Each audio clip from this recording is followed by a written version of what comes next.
दिल्ली सल्तनत और हम देखेंगे क्या, बिहार। दिल्ली सल्तनत और हम लोग क्या देखेंगे, बिहार, ठीक है। चलिए अच्छा है ये। अब आते हैं हम लोग, देखिए दिल्ली सल्तनत और बिहार, अगर हम लोग इसका टाइम पीरियड की बात करें तो इसका जो टाइम पीरियड होता है टोटल, जो भी स्टूडेंट है इसमें इस क्लास में या जो बच्चे फ्रेशर हैं समझ लीजिएगा, the time period of Delhi सल्तनत वाज 1206 टू 1526, 1206 से लेके 1526 तक का क्या था, टाइम पीरियड था, ठीक है। तो देखिए इसमें हम लोगों को करना क्या है, इसमें करना ये है कि स्पेशली जो डायनेस्टीज हुई है ना, जो डायनेस्टीज रही हैं उसके टाइम पर बिहार के कंटेक्स्ट में क्या कोई अटैक हुआ था या फिर कोई क्षेत्र जो है इनके द्वारा लिया गया था, ऐसी कुछ कहानी हुई है या नहीं हुई है, हम लोगों को क्या करना है वो देखना है, ठीक है। हम लोगों को क्या करना है वो देखना है। तो चलिए हम लोग इसमें अब आते हैं, नेक्स्ट हम लोग इसमें आते हैं। अब जैसे मान लीजिए दिल्ली सल्तनत में बात करें तो देखिए यहाँ पे ना जो मेजर डायनेस्टी की अगर हम लोग बात करें तो डायनेस्टीज कौन कौन सी थी बच्चे, ध्यान से देख लीजिएगा। सबसे पहले आता है गुलाम वंश, और इसमें ना ज्यादा परेशान नहीं होना, this dynasty was also known as slave dynasty, इसको स्लेव डायनेस्टी भी कहते हैं। This dynasty is known as slave dynasty, और अगर हम लोग बात करें this dynasty is also known as Ilbari dynasty, इसको इलबरी तुर्क डायनेस्टी भी कहा जाता था, इलबरी तुर्क डायनेस्टी, ठीक है, इलबरी तुर्क डायनेस्टी, इसको इलबरी तुर्क भी कहा जाता था, इसे क्या कहा जाता था, इलबरी तुर्क वंश, ठीक है ना, इलबरी तुर्क वंश भी इसे कहा जाता था। गुलाम वंश, इलबरी तुर्क वंश और ममलूक वंश से भी ये जाना जाता है, कौन सा, मामलूक वंश। So don't be confuse about that, इसके मामले में ज्यादा कंफ्यूज नहीं होना है कि मामलूक डायनेस्टी, ठीक है। चलिए तो हम लोग क्या देखते हैं कि अगर आपसे कभी, आपको जितने भी जो बच्चे न्यू हैं हमेशा ध्यान रखिएगा कि जो भी स्टार्टिंग का यानी कि जो हमारा स्लेव डायनेस्टी है उसको ही इलबरी तुर्क वंश भी कहा जा रहा है, उसको ही मामलूक डायनेस्टी भी कहा जा रहा है, ये तीनों के तीनों एक ही हैं। अगर स्लेव डायनेस्टी की बात करें तो वो भी सेम है, उसके अलावा बात करें इलबरी तुर्क वो भी सेम है, और उसके अलावा बात करें मामलूक वंश that is also same, okay. अब नेक्स्ट आते हैं जो हमारी डायनेस्टी है, यहाँ पर ये देख लीजिएगा नेक्स्ट डायनेस्टी हमारी कौन सी है, दैट इज खिलजी वंश। भाई इसके मामले में अगर बोला जाए तो this is one of the most powerful dynasty in Delhi सल्तनत। अच्छा जी शिवानी, थैंक्स शिवानी।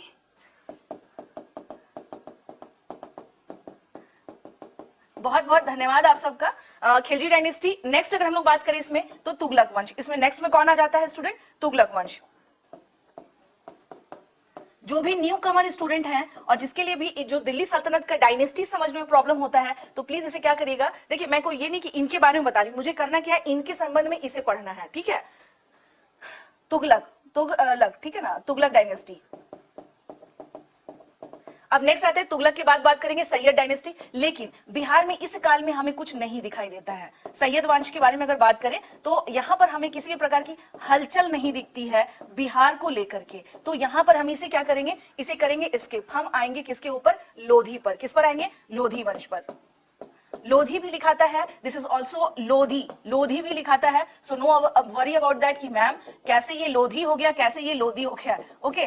तो इसको इस तरह से ज्यादा परेशान नहीं होना है। देखिए ये ना 4 डायनेस्टी है दिल्ली सल्तनत में, ध्यान से देख लीजिएगा, गुलाम वंश, खिलजी वंश, तुगलक वंश, सब कुछ ठीक है ना। तो देखिए यहाँ पर मैं आप लोग को बताती हूँ, ये रहा, ये हम लोग बेसिकली बात किसके बारे में कर रहे हैं, हम लोग बात करेंगे 4 डायनेस्टी रही है, ठीक है। तो 4 डायनेस्टी में मैंने क्या कहा कि इस डायनेस्टी के बारे में बिहार के कंटेक्स्ट में हम लोग को नहीं देखना है, पहले ही मैं कुछ फ्रेम आपको क्लियर कर दे रही हूँ। इंपॉर्टेंट वर्क के बारे में बात करें पूरे इंटायर दिल्ली सल्तनत रिगार्डिंग बिहार से, तो ये हम लोग देखते हैं तुगलक। मैंने कल ही आप लोग को पढ़ाया था, अगर आप लोग को याद होगा तो किस टाइम पे तुगलकों का अटैक हुआ था, गयासुद्दीन तुगलक ने कब अटैक किया था बताइए तो जरा। कल मैंने पढ़ाया था आप लोगों को एक डायनेस्टी के बारे में कि उसी वंश के काल में क्या हुआ था, आक्रमण हुआ था, बताएंगे जरा आप सब।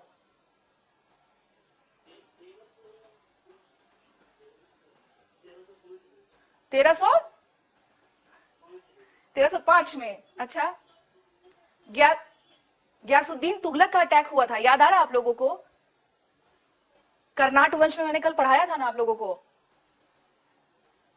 हाँ जल्दी थोड़ा सा आप लोग क्या कीजिए, बहुत ये पता क्या है मैम, आपको मैं बता देती हूँ, देखिए हिस्ट्री में ना इफ और बट नहीं होता है, ठीक है, नहीं होता। यानी अगर जो पूछा जा रहा है कि गयासुद्दीन तुगलक के टाइम पीरियड पे कौन सा डायनेस्टी था जिस टाइप का अटैक हुआ था, कर्नाट वंश था, क्लियर है। कल ही मैंने बताया था कि 14वीं शताब्दी तक लास्ट रहता है कर्नाट वंश, ये मैंने कल बताया है नहीं बताया है। अगर देखिए इतिहास में आपसे यही कह रही हूँ कि आपको करना क्या है, अपने आप को मेंटली अपने आप को क्या करिए, प्रिपेयर रखिए। कल ही मैंने बताया था कि कर्नाट डायनेस्टी का यहाँ से यहाँ तक जो है 1097 में शुरू हो रहा है इसका वंश, और हम देखते हैं लास्ट वहां तक जा रहा है, ये तो मैंने कल ही बताया था आपको। और गयासुद्दीन के समय पर ही हम देखते हैं मेनली क्या होता है कि मिला लिया गया था। जो तुर्क जो है बेसिकली वो यहाँ पर स्टैब्लिश्ड होते हैं। हाँ 1320। और जो भी लोग अभी बता रहे हैं तो थोड़ा सा क्या करिए, थोड़ा सा स्टूडेंट आप लोग, हाँ थोड़ा सा आप लोग क्या कीजिए, रिवीजन भी किया कीजिए, थोड़ा सा रिवीजन भी किया कीजिए। मैंने कल ही बताया था गयासुद्दीन तुगलक के टाइम पे कर्नाट डायनेस्टी जो है वो मिला लिया गया था किसमें, दिल्ली सल्तनत में। प्रत्यक्ष रूप से पहली बार जो हम लोग कह सकते हैं कि किसमें आया था, ये तुगलक डायनेस्टी के काल में आया था। गुलाम वंश के समय पे अगर देखें, खिलजी के समय पे, तो ये देखिए, ये ध्यान रखना है, ये 4 डायनेस्टी है। अभी मैं इनके बारे में पूरा आपको डेट नहीं लिखाऊंगी, वो जब नॉर्मल हिस्ट्री जब पढ़ेंगे वो सारी चीजें करते चलेंगे। अभी क्या हो जाएगा, बहुत ज्यादा घालमेल हो जाएगा, क्योंकि बिहार भी पढ़ना है और ये भी पढ़ना है, तो ओवर स्ट्रेस मैं नहीं देना चाहती आपको। इत्मीनान से जो जरूरी है बिहार के संदर्भ में हम लोगों को क्या करना है, वो पढ़ना है, कि जो इंपॉर्टेंट है वो पढ़ना है, ठीक है ना। जो भी हमारे रिगार्डिंग जो इंपॉर्टेंट होगा हमें क्या करना है, उसे पढ़ना है। ये नहीं कि सारी की सारी चीजों को पढ़ जाना है, वो काम नहीं करना है, ठीक है ना, वो काम नहीं करना है हम लोगों को,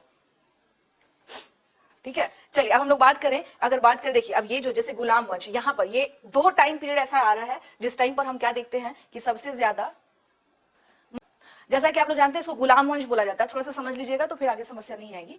गुलाम वंश के बारे में अगर बात करें तो उस टाइम पीरियड पर, यानी मध्यकाल में, मैंने आपको उस दिन में बताया था कि बहुत सारे लोग कन्वर्ट हुए थे, जो चरवाहे या बंजारी किस्म के लोग थे, जिन लोगों ने इस्लाम को अपनाया था, तो वो नए नए क्या हुए थे, तुर्क बने थे। और उस टाइम पर क्या होता था, गुलामों की एक मंडी लगती थी, यानी स्लेव का, यानी दासों का एक बाजार लगता था, बहुत बड़ा बाजार लगता था। और उस बाजार में होता क्या था कि लोग गुलामों को खरीदते थे। अब ये जो गुलाम होते थे ना, ये ध्यान रखिएगा, ये गुलाम वो नहीं होते थे कि आपके घर का सर्विस देंगे, यानी सारा सामान बनाना या फिर सारी तरह की सर्विस देना, ये काम इन गुलामों का नहीं था। इन गुलामों का बेसिकली काम क्या था, ये देते थे मिलिट्री सेवा। चलिए यहाँ पे बता देती हूँ, अगर आप लोग को ये हो रहा है कि मैम गुलाम वंश ही क्यों बोलते हैं इसको, why we called as they as a slave dynasty, इसको स्लेव ही क्यों बोलते हैं, स्लेव डायनेस्टी क्यों बोला जाता है। तो देखिए मैंने क्या कहा था, ये थे बेसिकली कन्वर्टेड मुस्लिम। ये कौन थे, कन्वर्टेड मुस्लिम थे। कन्वर्टेड इन द सेंस कि ये पहले, इसके पहले क्या थे, इसके पहले या तो बर्बर थे जनजाति के तौर पे, या फिर ये हम लोग कह सकते हैं चरवाहे होंगे, ठीक है ना, चरवाहे, इस टाइप के जो लोग थे वही हुआ करते थे। ये कन्वर्टेड हुआ, यानी इनका धर्मांतरण हुआ, इनका धर्मांतरण हुआ। अब ये धर्मांतरण के बाद क्या बने, ये बने मुस्लिम, ठीक है। मुस्लिम में भी कौन से मुस्लिम कहलाए, ये तुर्क मुस्लिम कहलाए। लेकिन इसके बाद भी अगर हम लोग देखें तो ये क्या होते थे, ये इनमें से एक मंडी लगती थी मध्य एशिया में, ध्यान रखिएगा कहां पर, मध्य एशिया के क्षेत्र में एक मंडी लगा करती थी। मंडी इन द सेंस कि जिसको हम लोग कहते हैं ना हाट कहते हैं या बाजार कहते हैं। हाट लगता था किसका, गुलामों का। किसका लगता था, गुलामों का। और यहाँ पर क्या होता था, गुलामों का खरीद फरोख्त होता था। तो आप लोगों ने सुना होगा, और ये जो गुलाम थे कि व्हाट वाज द, मतलब इनके कार्य क्या होते थे, ये जो गुलाम थे इनके कार्य क्या होते थे। गुलामों के कार्य की बात करें अगर हम लोग, कि ये लोग कौन से कार्य करते थे, ये आपके घर के कार्य नहीं करते थे, ये बेसिकली क्या देते थे, सैन्य सेवा देते थे।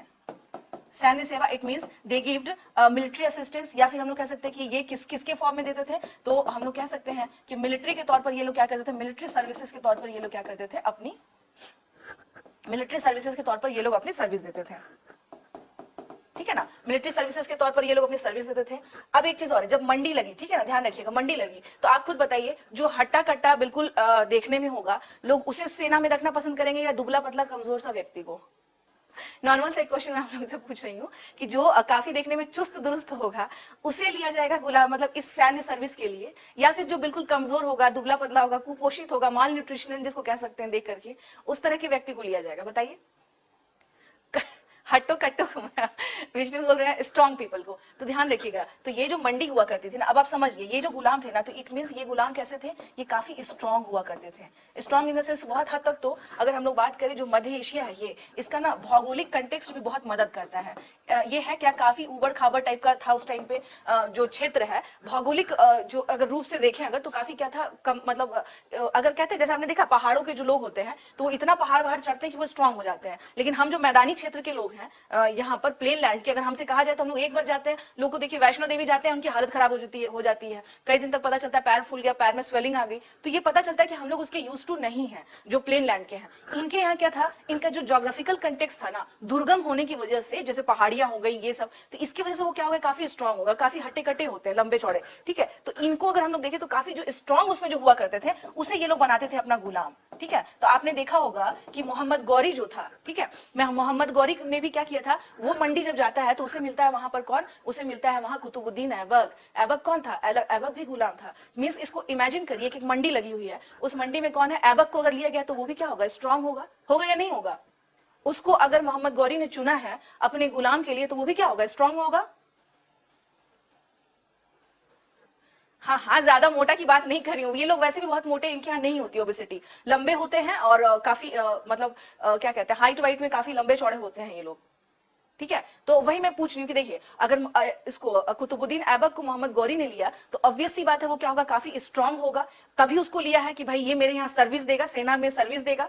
ठीक है, तो इस चीज को हम क्या देखते हैं कि जो भी उसके बाद देखिएगा कि जो शासक बने, तो यहाँ पे एक चीज और बता देती हूँ, जब ऐबक आया, यहाँ एक स्टोरी और समझ लीजिएगा, ऐबक भी क्या था, काफी स्ट्रांग गुलाम था, गुलाम इन द सेंस कि इसको जब कुतुबुद्दीन मोहम्मद गौरी जो था, जब यहाँ से लौट जाता है अटैक वगैरह करके, और बाद में जब क्षेत्र का विभाजन हुआ था तो उसने इस यहाँ का जो क्षेत्र था वो दे दिया था ऐबक को कि तुम संभालो। ठीक है, तो ऐबक भी क्या था, उसका गुलाम था, उसने कहा ठीक है। अब संभालने की जगह पे क्या हो गया कि वो धीरे धीरे यहाँ का अपने आप को एक तरह से, लेकिन उसने कभी भी अपने आप को डिक्लेयर नहीं किया कि मैं सुल्तान हूँ, उसने कभी भी इस बात को डिक्लेयर नहीं किया कि हाँ आई एम सुल्तान। उसने हमेशा अपने आप को क्या माना कि भाई मैं यहाँ का एक तरह से प्रशासक हूँ या कमांडर इन चीफ हूँ। हमेशा पढ़िएगा कि Qutubuddin was never declare himself as a sultan of Delhi सल्तनत, उसने कभी भी डिक्लेयर नहीं किया था कि मैं सुल्तान हूँ। वो हमेशा क्या करता था, और इनफैक्ट वो दिल्ली में रह के भी शासन नहीं करता था, वो कहाँ से शासन कर रहा था, वो लाहौर में रहता था, वो दिल्ली आया भी नहीं था। ठीक है, तो हम क्या देखते हैं कि कुतुबुद्दीन ऐबक जो है तो वो भी गुलाम था, उसने क्या किया, यहाँ पर एस्टेब्लिश किया। कुतुबुद्दीन ऐबक जब है, उसकी जब डेथ हो जाती है तो कुतुबुद्दीन ऐबक ने खरीदा था इल्तुतमिश को,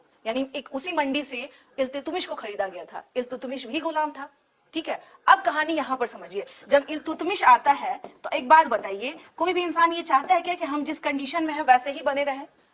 हाँ, जो कमजोर है, स्पेशली अगर मान लीजिए हम राजा बन गए, ठीक है, और लेकिन हम थे गुलाम और हम बन गए राजा, तो ये बात उस गुलाम को अच्छी लगेगी या बुरी लगेगी? वो कोशिश करेगा ना कि मैं इसे हटाऊं अपनी तरफ से, इस नाम को अपने जो मेरी वंशज आने वाली पीढ़ी है, इस नाम को हटाओ। भाई आप खुद सोचिए, कोई व्यक्ति राजा बन गया, सुल्तान बन गया, लेकिन उसको कहा जा रहा है ये गुलाम थे, ये गुलाम थे, ये बात उसको बार बार कचोटेगा, तो बार बार कचोटेगा, तो ये उसने क्या किया, एक बीच का रास्ता निकाला। बीच का रास्ता ये निकला कि भाई हाँ, ये चीज समझना है, बीच का रास्ता क्या निकला, बीच का रास्ता ये निकला कि ऐसा है, हम लोग गुलाम वंश, जो हमारे जो भी बच्चे होंगे या आगे जो पीढ़ी बढ़ेगी, तो उसे जो है गुलाम वंश ना करके हम लोग हैं इलबरी तुर्क। इलबरी का मतलब होता है कि ये जो गुलाम थे, बेसिकली इनका जो कास्ट था, यानी कि ये इलबरी, वहां पर एक क्षेत्र हुआ करता था, उसी इलबरी एरिया के थे कौन, इल्तुतमिश वगैरह। इल्तुतमिश कहाँ का था, इसी इलबरी क्षेत्र का था, और उसने क्या किया, अपने नाम में इसको जोड़ा, इलबरी क्षेत्र का था। ठीक है, तो उसने क्या किया कि कहा कि हमें जो है गुलाम मत बोलो, गुलाम की जगह तुम हमें क्या बोलो, इलबरी वंश बोलो, हम लोग इलबरी वंश से संबंधित है। ठीक है, हम लोग क्या है, इलबरी वंश से संबंधित हैं। तो ये इल्तुतमिश लेकर आया था ये कॉन्सेप्ट। उसके बाद फिर हम अगर आगे बढ़ेंगे तो फिर ये देखा गया कि वो लोग, स्पेशली आप देखिएगा जब इल्तुतमिश आ जाता है तो उसके बाद एक नियम ये आया कि इन लोगों ने अपने आप को प्रॉपर एक सर्टिफिकेट लेना शुरू कर देते हैं कि आई एम नॉट गुलाम, अब now I am not a slave. Proper उस टाइम पे खलीफा हुआ करते थे, मुसलमानों के एक धर्म गुरु होते थे उस समय पे, तो उनसे इन लोगों ने सर्टिफिकेट लेना शुरू किया कि हमें दास्ता से मुक्त किया जा रहा है, यानी अब मैं स्लेव नहीं रहा। तो यानी इट मींस कि ये बात इनको अंदर से बहुत बुरी लगती थी कि मैं स्लेव हूं, मैं स्लेव हूं। इस वजह से क्या हुआ, इन्होंने फाइनली एक सर्टिफिकेट लिया कि मैं अब स्लेव नहीं हूं। अब हुआ क्या कि अगर हस्बैंड और वाइफ, ठीक है ना, दोनों के दोनों पक्ष जो हैं, इनमें से देखा जाता था उनका कुछ क्षेत्र था, वहां से कौन कौन बिलोंग करते, तो अगर एक जैसे हैं तो उन्हें कहा जाने लगा ये मामलूक लोग हैं। ठीक है ना, अब माता पिता के रेस से जोड़ा ना जाने लगा कि कौन कौन से क्षेत्र से मिला करके। ये इलबरी के बाद हम देखते हैं क्या कि जब बलबन आता है तो वो भी एक नया कॉन्सेप्ट लेकर के आ जाता है। बलबन का जैसा आप लोगों को पता ही है, इसने क्या किया था, लौह और रक्त की नीति अपनाई थी, और इसने ये भी कहा था कि अगर कोई सुल्तान बनता है तो इसमें ईश्वर की क्या होती है, इच्छा होती है, दैट्स व्हाई वो सुल्तान बना है। तो यानी आप देखिएगा कि जितने गुलाम वंश के जितने शासक है ना, वो अपने आप को कहीं ना कहीं से गुलाम कहलाने से परहेज कर रहे हैं और अपने आप को इस नाम से क्या करना चाह रहे हैं, हटाना चाह रहे हैं। बट प्रॉब्लम ये है कि जो हिस्टोरियन है वो से कुछ ना कुछ तो कहेंगे ही, जो नाम रखा चुका था बाद की बात है। तो हिस्टोरियन, चूंकि इनको पता है कि ये सभी गुलाम थे और इन लोगों ने शासन किया था, इसलिए इसको क्या नाम दिया गया, गुलाम वंश। तो अगर हम लोग नॉर्मली देखें तो इतिहासकारों के द्वारा दिया गया नाम है गुलाम वंश। इल्तुतमिश जब आया तो इसने कहा कि हम इलबरी क्षेत्र के थे तो हम इलबरी तुर्क कहलाएंगे। जब बलबन आता है तो उसने कहा कि ऐसा है कि हम लोग अब माता पिता के देखेंगे जो हम लोग के एक क्षेत्र से हैं, हम सब अब मामलूक वंश से हैं। तो इसने क्या किया, बलबन कॉन्सेप्ट लेके आ जाता है किसका, मामलूक वंश का, यानी मामलूक डायनेस्टी। क्लियर हो गया आप लोगों को ये? हाँ जी, अब क्लियर हो गया कि ये क्या कहलाता है, इसके पीछे की कहानी क्या थी? अब तो कहीं समस्या नहीं आएगी आप सबको? हाँ जी बताइए, ये क्लियर हुआ, मामलूक किसे कहते हैं, इलबरी किसे कहते हैं? अब क्लियर है, इसमें क्लियरिटी हो गई अब? हाँ, यही इसी के बारे में हम बता रहे थे आपको कि यही कहानी थी गुलाम वंश, इलबरी वंश और मामलुक वंश। हिस्टोरियंस ने क्या नाम दिया, चूंकि ये सभी के सभी गुलाम हैं तो इसलिए नाम दे दिया गुलाम डायनेस्टी। इल्तुतमिश के टाइम पे इन्होंने क्या किया कि अपना एरिया देखना शुरू किया, तो उसने कहा कि हम इलबरी क्षेत्र से हैं तो इलबरी हो गई। और उसके बाद जैसे कैसे हम लोग कहते हैं कि एंग्लो इंडियन की बात की जाती है कि एंग्लो इंडियन यानी माता पिता में से कोई एक भारतीय हो और एक कोई अंग्रेज हो तो उसे एंग्लो इंडियन कहते हैं। तो वैसे इन लोगों ने कहा कि हम लोग अब उस नस्ल को भी देखेंगे तो हम लोग मामलुक कहलाएंगे, उसमें अपर क्लास में है। तो बस ये था मेन कहानी, ठीक है। यही थी इनके पीछे की कहानी। जिनको गुलाम वंश में समझने में दिक्कत आती है तो यही थी मेनली। मतलब ये कि ये बेचारे अपने पूरे कार्यकाल में संघर्ष करते रहे हैं कि किसी तरीके से हमें क्या किया जाए, दास्ता से मुक्त कर दिया जाए, ठीक है ना।